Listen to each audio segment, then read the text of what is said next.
vayete mayera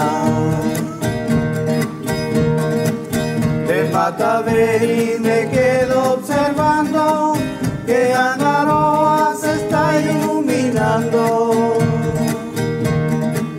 y el agua se está recibiendo. Toma tu ote angamote nue que polvora no te tomo acamao. Como familia Sacipa queremos saludar a toda nuestra comunidad y desearle lo mejor para este año nuevo. Donde cada hogar se ilumine de amor y alegría. Compartiendo juntos a tus seres queridos.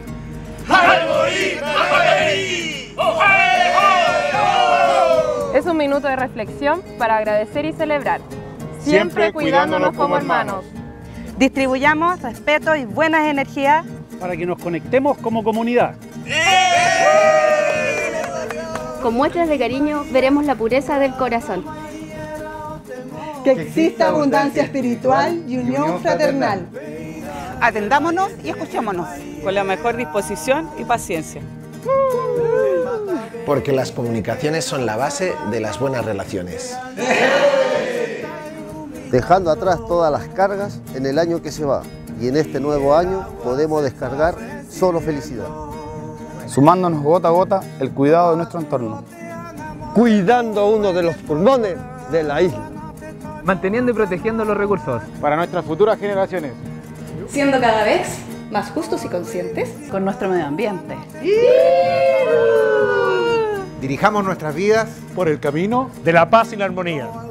Por eso y por mucho más, de todo corazón le deseamos una muy feliz Navidad y un próspero año nuevo.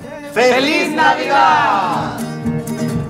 De Mataberí me quedo observando que Angaroa se está iluminando y el agua se está recibiendo y el agua se está recibiendo.